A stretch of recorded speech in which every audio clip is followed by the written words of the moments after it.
Hello and welcome to my channel GWD, that's Gaming with TJ. Today I'll be debuting my first ever video on YouTube and I'll be starting Tottenham Hotspur's career mode on FIFA 21.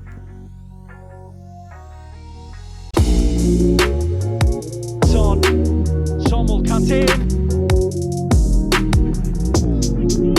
Kane. So last season, Spurs were considered genuine title contenders for a brief period during the campaign and were even leading the table around Christmas. Harry Kane and Son Heung-min both were among the leading goal scorers and assist providers in the league, with Kane even winning the Golden Boot for third time in his career. However, their performance alone was not enough to save Spurs from a difficult season, which saw the then manager Jose Mourinho getting fired in the month of April due to dressing room apathy and supposedly negative tactics, which resulted in them dropping out of the UCL spot and getting eliminated in Europa.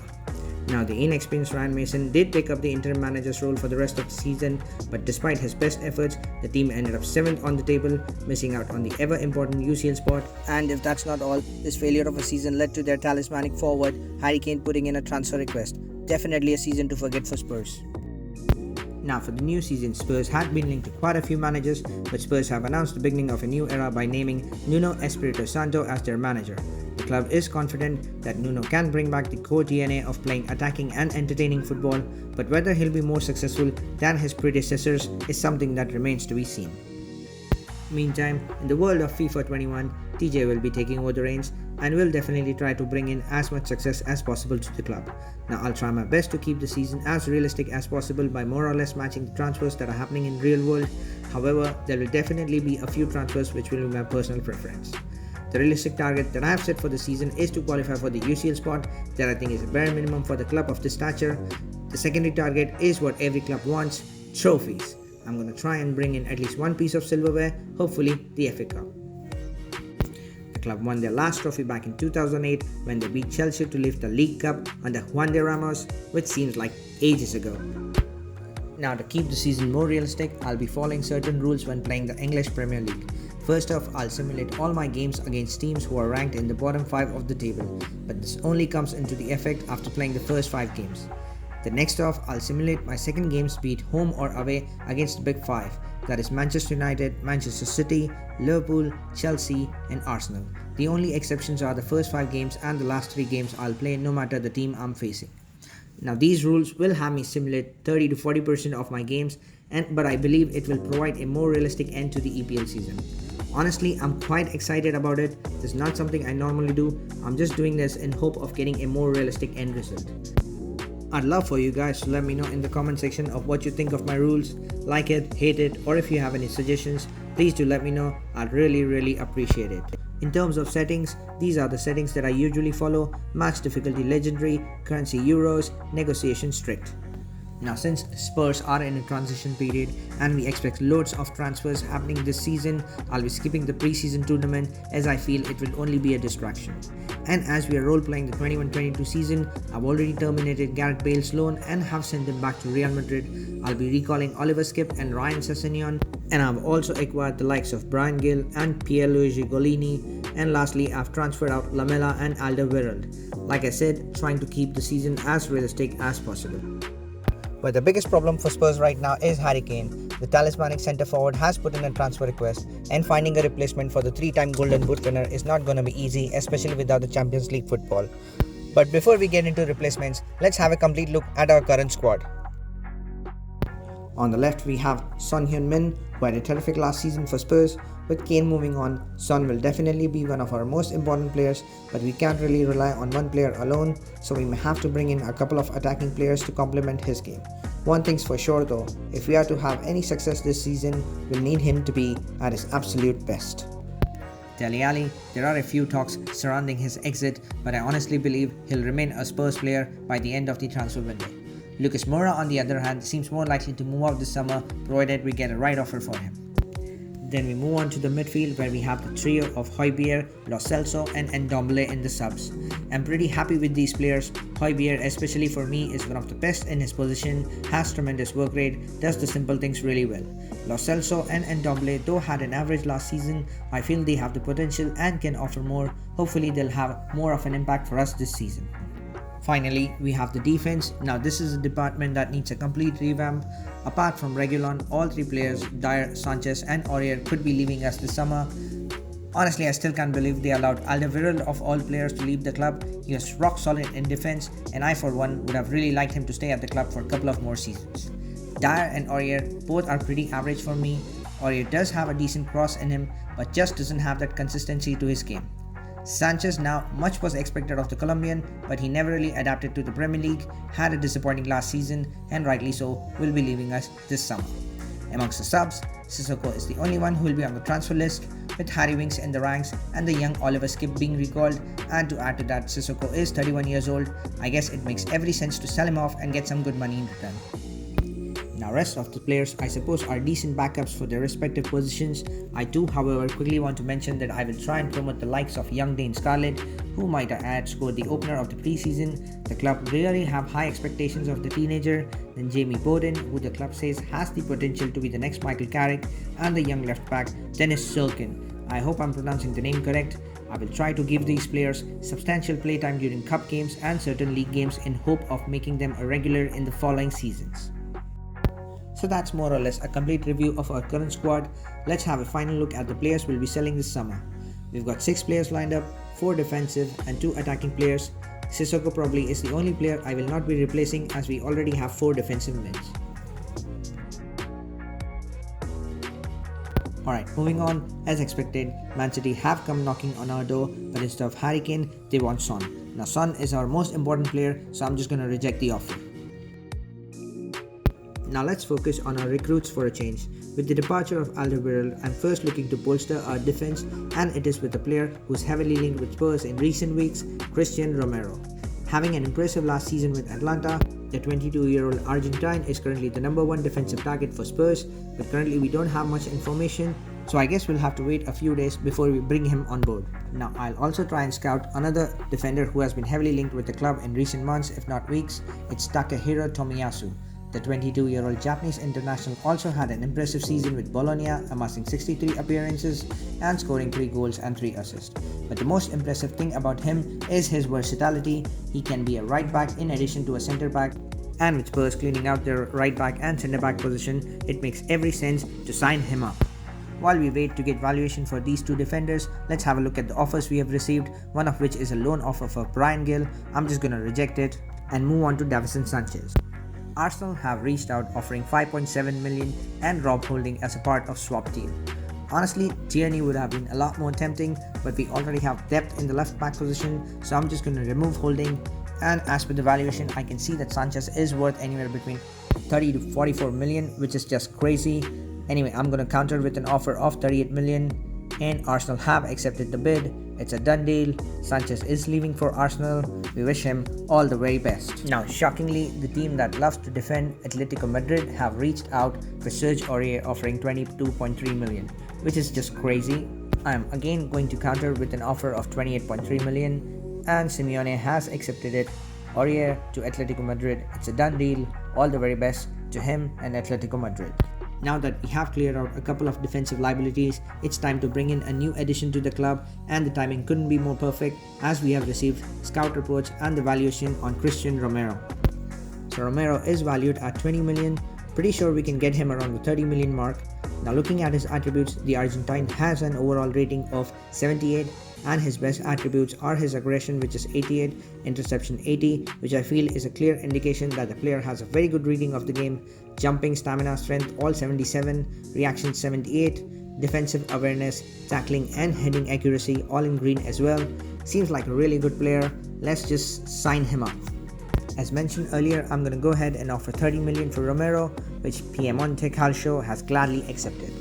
Moving on to the personal terms, for a crucial squad role, the player is demanding 49k weekly wages, signing bonus of 450k and an additional 660k after 10 clean sheets.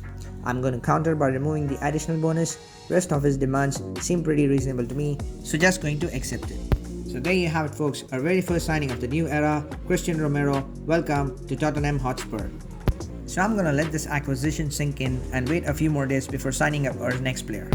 Next up, we have received an offer from Lyon for Eric Dyer, who are offering a very generous 480k plus Thiago Mendes. Now, as I said earlier, we already have enough defensive midfielders, so I'm just going to remove him, and for a change, I'm going to be a bit greedy and ask for 36 million. Okay, that didn't work out, but clearly Leon's rep is overreacting. I really thought we could get away with 36 million for Dyer, but I guess we'll have to wait to sell him off to some other club. Leicester have reached out for Lucas Moura, offering 32.8 million. I'm just gonna counter with 42 million for Moura, and let's see how Leicester reacts. And Leicester reacts by offering the exact same amount, which is quite ridiculous to be honest. Out of my genuine respect for Leicester, I have revised the amount to 39 million, and Brendan still won't budge. But I'm gonna put my foot down as well. 39 million is our final offer. Take it or leave it, Mr. Rogers. The ball is in your court. And he cracks in the end and accepts it. Brendan is a tough negotiator, but I think we held our own and prevailed in the end. Sadly though, a good servant to the club is leaving. Lucas Moura to Leicester City. It's a done deal. All the very best to him and Leicester City. Now quickly, Real Madrid have reached out offering 29 million for Dele Alli. Honestly, it's quite unrealistic that Real will sign Dele Alli, and I do intend to keep him at Spurs this season, so I'm just gonna go ahead and reject it. It's been a really busy transfer window so far. We have sold 3 of our transfer listed players and have signed 1 new player in Christian Romero. We still have to sell off Dyer, Sissoko and Kane. It's a bit surprising though, we are midway of the transfer window and still haven't received a single offer for Kane. Now before we move on to our next signing, I'm quickly going to deal with a couple of more transfers. I'm going to reject a bid from Valencia for Ben Davies. He's a decent backup for Reguilon and I don't really want to sell him. Sevilla meantime have offered 14.6 million for Sissoko, but I've countered with 18 million, which Lopetegui has accepted, and accordingly Sissoko to Sevilla, it's a done deal. All the very best to him and Sevilla Football Club. Now the first game of the season is edging closer and we still haven't received an offer for Harry Kane. However, since we have to rebuild our own squad, I think the moment is right to sign our most important player of the season, Harry Kane's replacement, the Italian Andrea Belotti. Now I know Belotti is not the most popular choice, but he was linked with a move to Spurs back in May, and currently Arsenal are also vying for his signatures. He has been in decent form with Torino over the last couple of seasons, and the Italian is in his mid-20s, so has that experience as well. More importantly, he has a strong powerful shot in him, can shoot with either foot, and certainly knows where the back of the net is.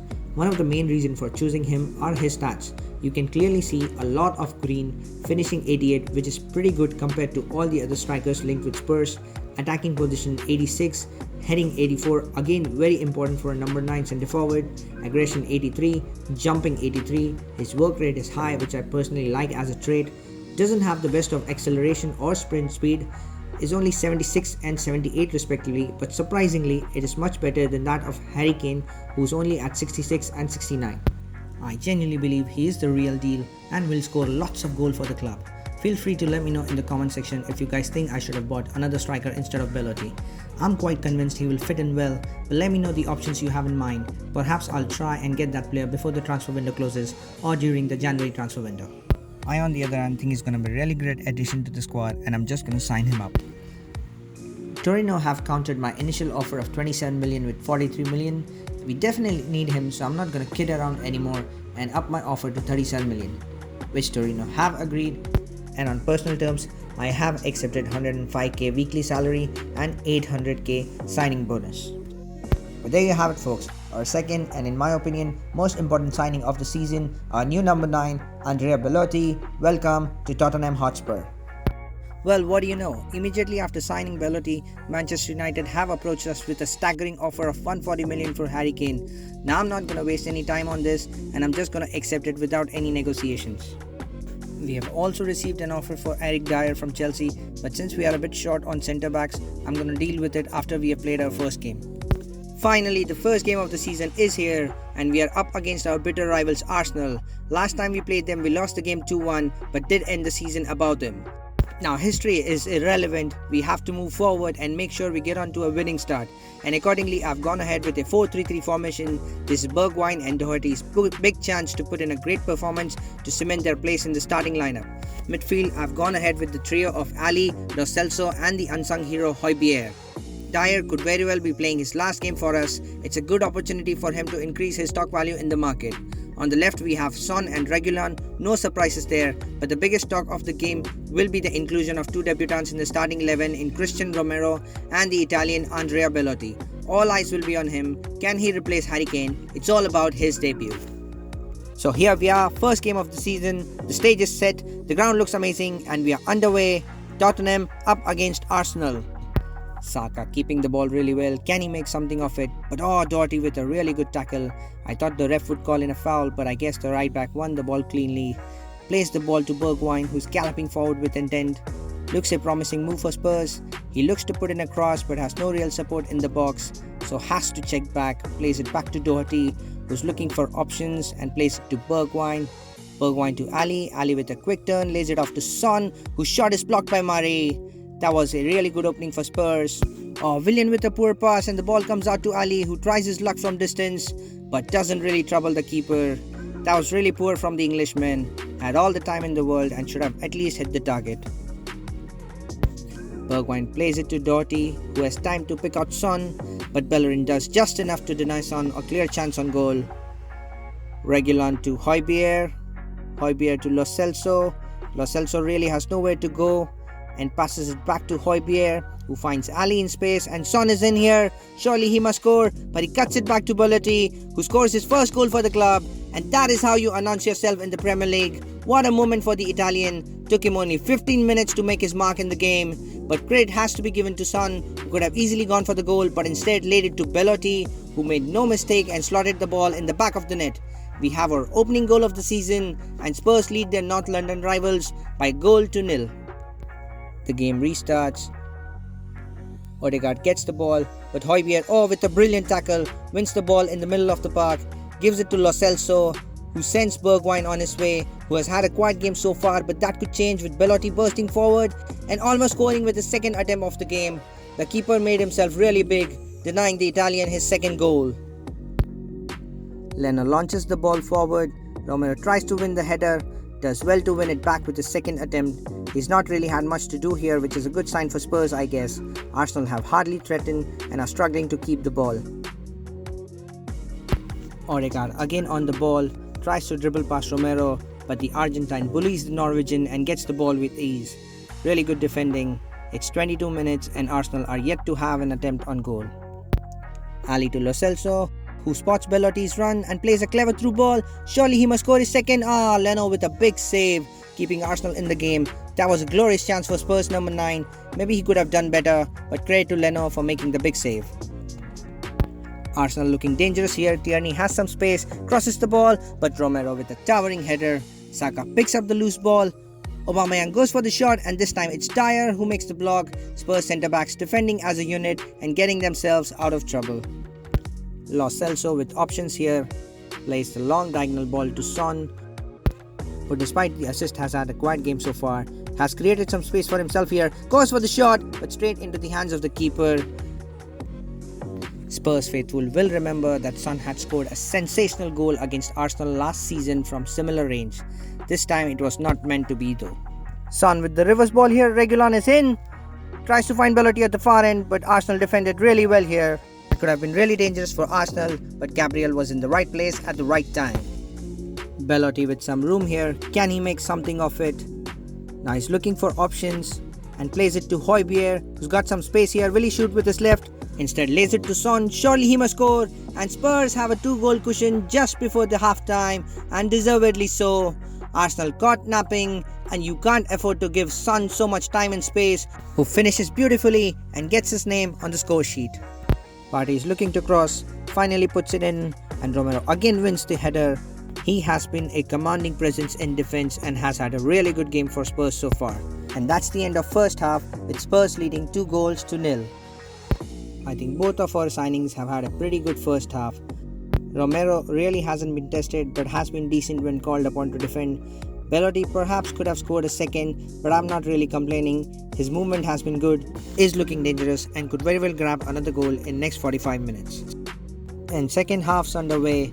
Let's see if Arsenal can lift themselves here or Spurs will continue to dominate.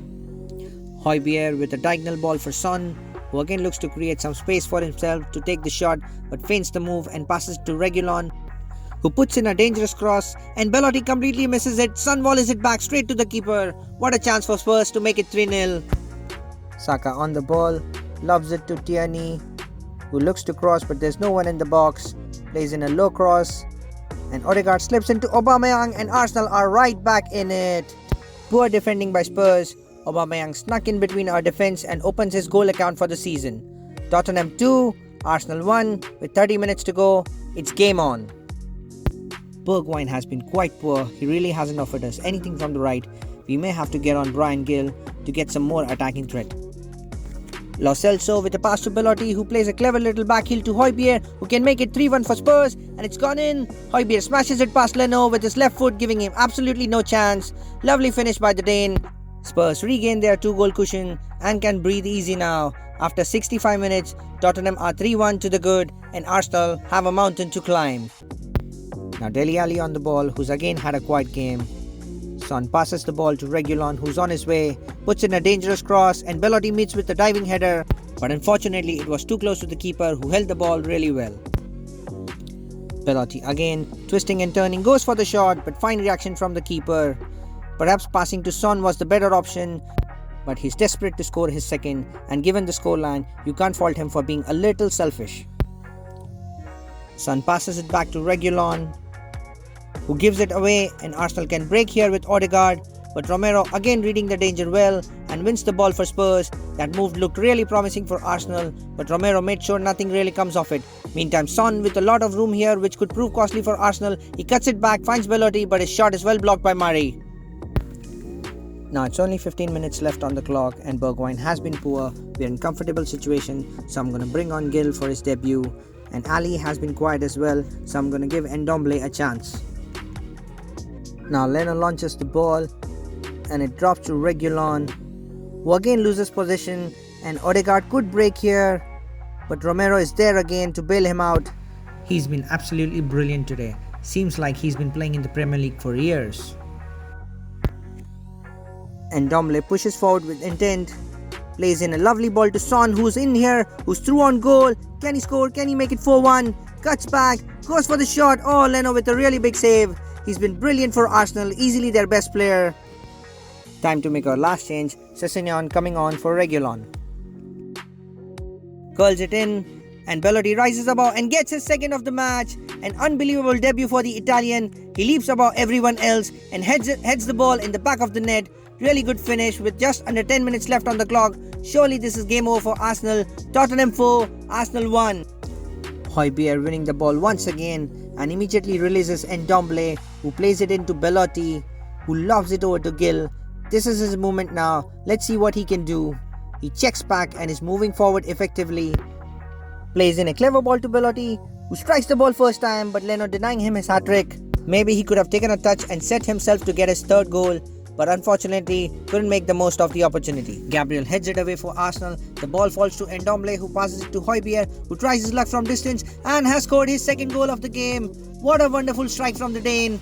Spurs are running right here. They have scored 5 goals against their North London rivals on the opening day of the season. Arsenal have clearly been embarrassed here. And that's the final whistle. Spurs have prevailed. Arsenal have been put out of their misery. The final scoreline, Spurs 5, Arsenal 1. Now as you guys can see, Belotti, Son and Højbjerg all are getting a rating of 10. I'm absolutely thrilled for Belotti, could not have asked for a better performance, scoring twice and 1 assist on his debut. But Højbjerg was clearly man of the match today. Being an enforcer, he made an assist, scored 2 goals, one of which was an absolute screamer. Plus, he almost had half a dozen tackles where he came out on top. Incredible performance from the Dane. Romero has received a 7.4 rating. Honestly, for his first game, I think he did really well and made some really key tackles and should have received a rating of minimum 8 for me. Anyway, the most important thing is that we have taken our first big step towards success by winning the 3 points, and now we can move on to our next. Despite a huge victory over Arsenal, I'm convinced that we are far from a finished product. Our players offered literally nothing down the right side, so we definitely need some fresh faces there, and with Dyer's departure imminent, we need to strengthen the centre-back area. Unfortunately though, we'll have to wait for the second episode to find out who will end up buying. We are definitely looking to bring in at least 3 or 4 new additions to the squad. If you have any suggestions or feedback, feel free to let me know in the comment section. And if you've enjoyed the video, please drop in a like and do subscribe to my channel to catch the second episode of the series, which I will upload ASAP. Thank you so much for watching GWD. Until next time, hope you guys have a lovely day.